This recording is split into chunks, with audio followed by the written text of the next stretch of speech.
Millions of people throughout the world today owe their lives to a discovery made in Calcutta at the turn of the century. It was discovered that the female Anopheles mosquito transmitted malaria from one person to another. Sir Ronald Ross commemorated this discovery by a poem. This day relenting God hath placed within my hand a wondrous thing, and God be praised at his command, seeking his secret deeds with tears and toiling breath. I find thy cunning seeds, O million murdering death. I know this little thing a myriad men will save. O death, where is thy sting? Thy victory, O grave. Ross's work in this small laboratory continues to inspire India's efforts in her war against malaria.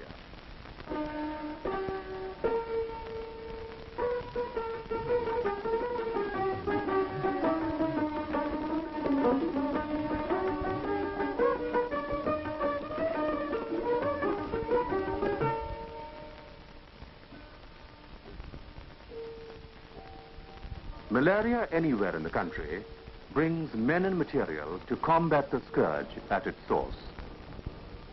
The National Malaria Eradication Program is today welcomed in every village. But it wasn't so for a long time, as Malaria Inspector Harpal Singh will tell you. Let's see, almost 7 months. Not since the rainy season. We could not have imagined all the problems. Religion, caste, superstition, locked houses. The hardest part, I think, was to get them to understand why we had to keep on spraying year after year.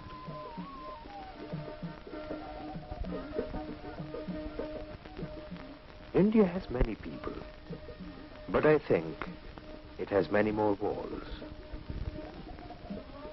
And behind the walls, so many sick.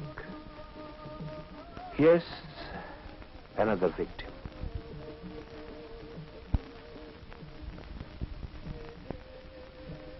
Every time we spray, we kill malaria-carrying mosquitoes.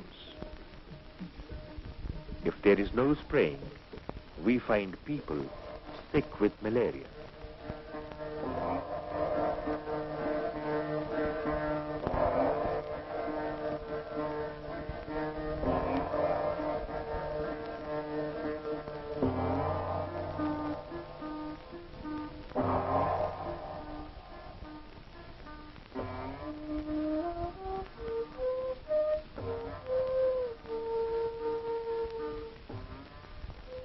Years ago, whenever the weather was warm and humid, malaria swept across the land. 100 million people were struck down by malaria every year. 1 million died.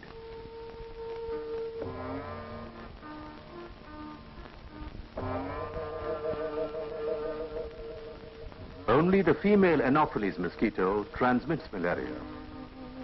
But as they say in the murder mysteries, she usually makes one fatal mistake. Having fed on man, heavy with blood, she flies to the nearest wall or ceiling and settles there to rest and digest her meal. If the surface has been sprayed with DDT, the mosquito will die before it can infect another person. This is how the transmission of malaria is interrupted. To help further, drugs are also used in the total war against malaria. Armed with this knowledge, the people of India launched a countrywide program of malaria eradication. The people of India are assisted by the people of the United States of America through their foreign aid program. Help also comes from the World Health Organization.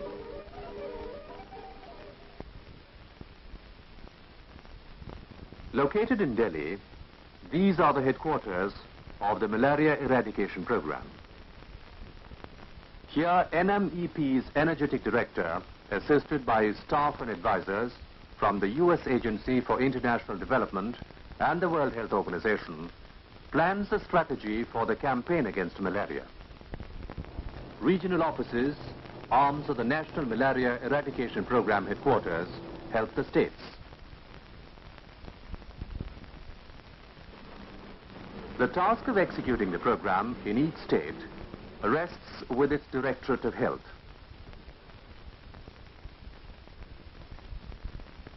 By 1958, India's war against malaria had become the largest public health program in the history of mankind. Soon, huge shipments of DDT began to arrive in the Indian ports. DDT is the ammunition needed to wipe out an age-old enemy that ravaged our people living in 500,000 villages, to free our choked agricultural and industrial development, to eradicate malaria from India.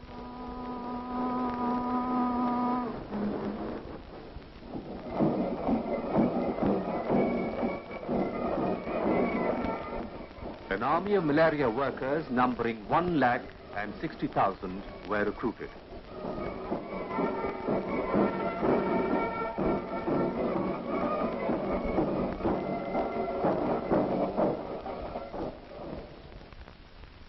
Recruits were trained at NMEP.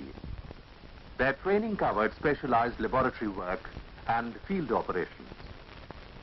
Classroom lectures were supplemented by actual field work.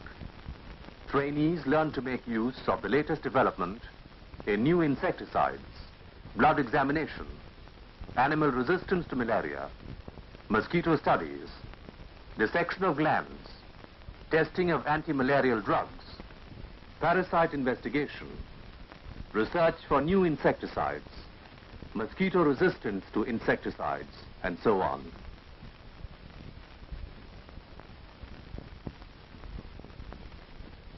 Spray nozzles must be checked and adjusted for specified rate of DDT discharge. Proper maintenance of spray equipment must continue to keep the gear in fighting trim.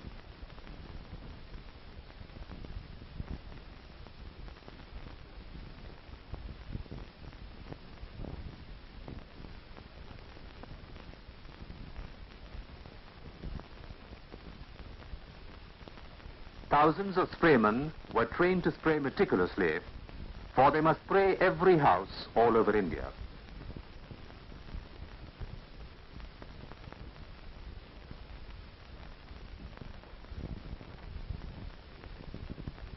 The supervisors were trained for field work. They learned to pinpoint and rectify lapses in spraying and surveillance.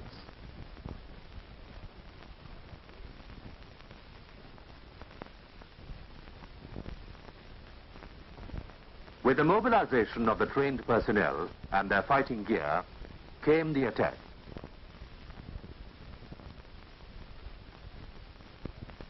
Here is just one of the 393 field units that work throughout the country.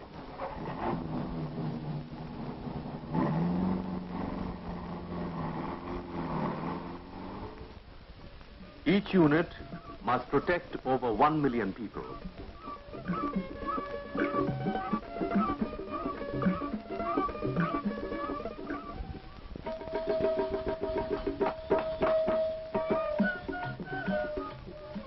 The attack was carried to every corner of the country.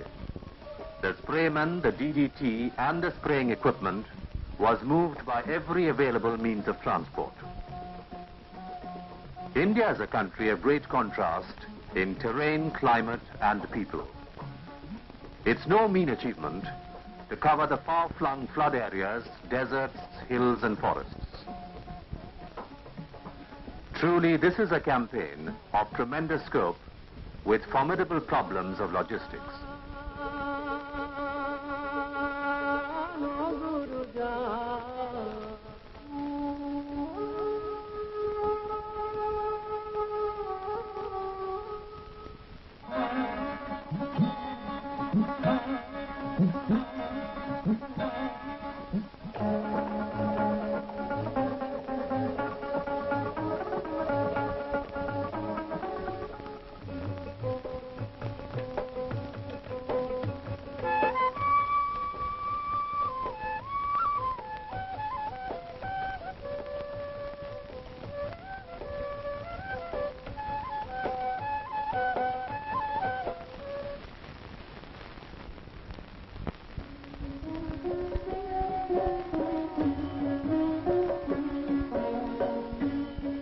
When the malaria team arrives in a village, team leaders must assemble the village elders, explain the purpose of their visit, and ask for their full cooperation.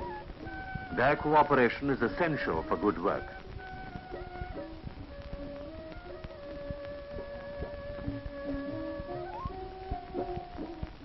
Children, pets, and other desired movable items must be brought out, and food must be protected before spraying can begin.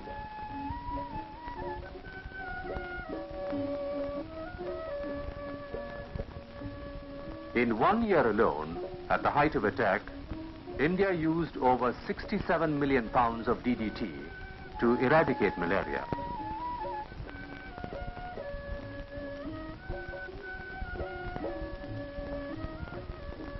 Inspectors must examine the walls and ceilings for proper deposit of DDT. No dark corner must be left out.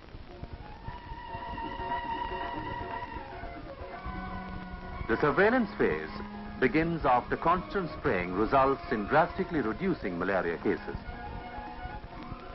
More than 60,000 surveillance personnel must visit every house of the country, not every year, not every month, but every fortnight.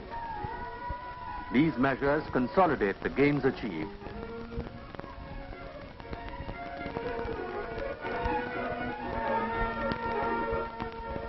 So every fortnight for several years, every house must be visited and their inhabitants interviewed by a surveillance worker to detect a few remaining cases of malaria. His work is regularly checked by responsible supervisory officials.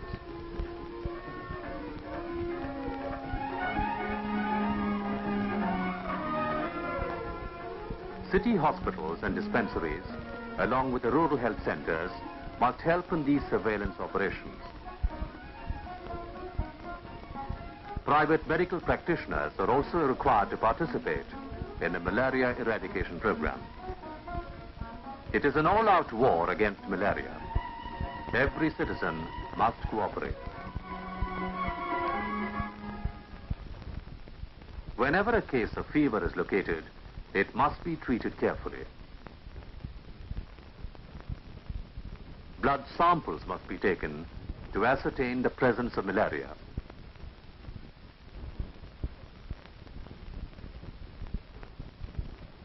If the blood smear shows malaria, a whole new sequence of events begins.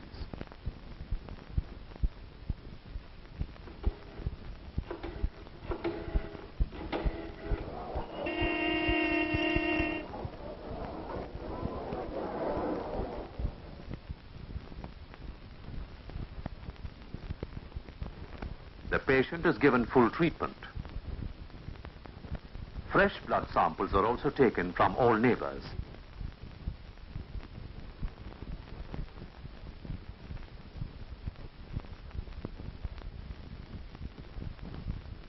Special spraying is carried out in the area.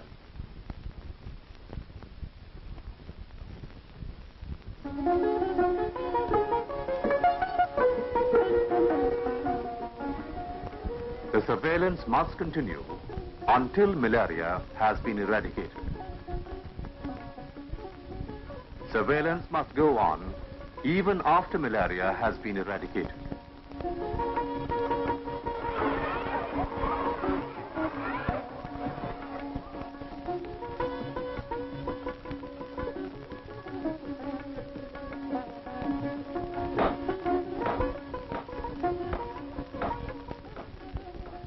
Achieved eradication of malaria must be maintained. Only continued surveillance can ensure higher production through healthy and prosperous workers.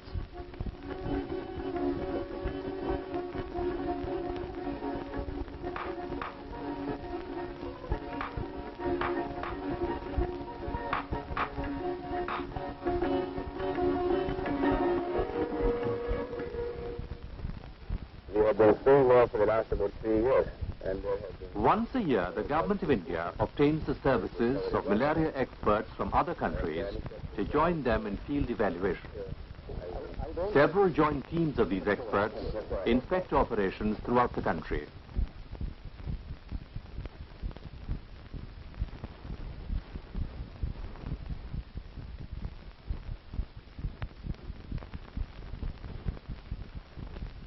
Ram Ram माँ जी।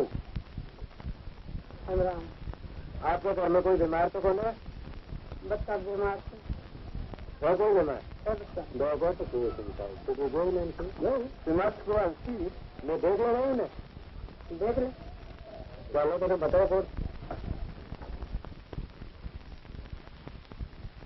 A special committee of consultants ponders over the findings of the various independent appraisal teams of malaria experts from USAID and WHO. Deliberations made here result in recommendations for future operations. The recommendations made here are approved in the Ministry of Health Government of India by a high-level group of civil and military officials headed by India's Director General of Health Services.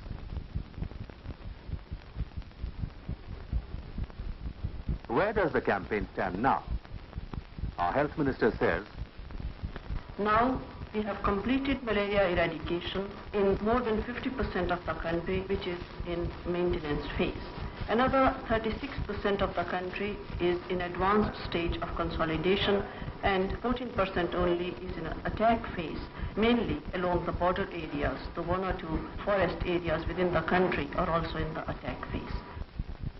And at the World Health Organization, the regional director says, the most essential point to remember now is that we must not relax our efforts. It is equally important that all the countries in this region should cooperate in malaria eradication and coordinate all their various activities. Malaria is not yet completely banished from India. Its return is still a possibility unless all the people participate in the vigilance campaign.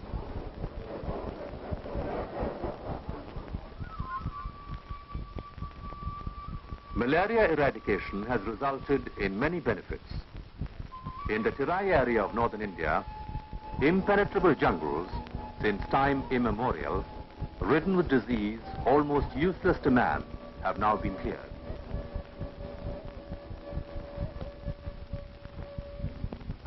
Thousands of acres have been put under cultivation to produce the food India so desperately needs.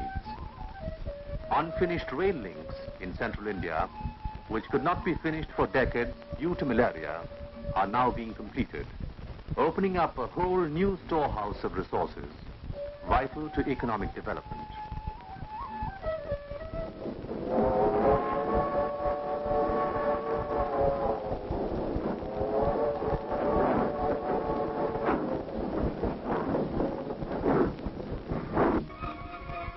Temples of New India, as Prime Minister Nehru called them, dams and river valley projects now being built in lands that were once uninhabitable, abandoned to malaria.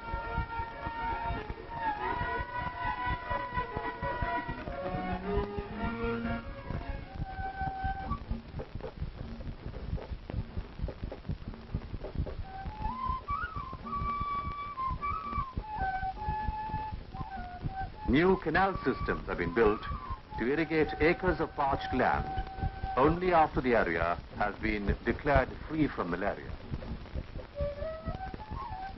These are the great works set in motion by the conquest of malaria. New ventures, new power, and a budding industrial revolution to change the face of India.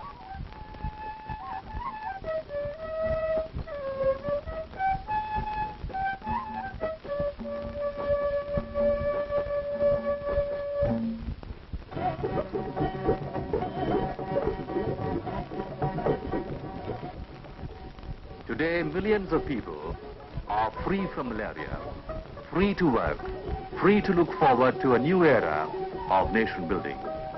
But vigilance must continue.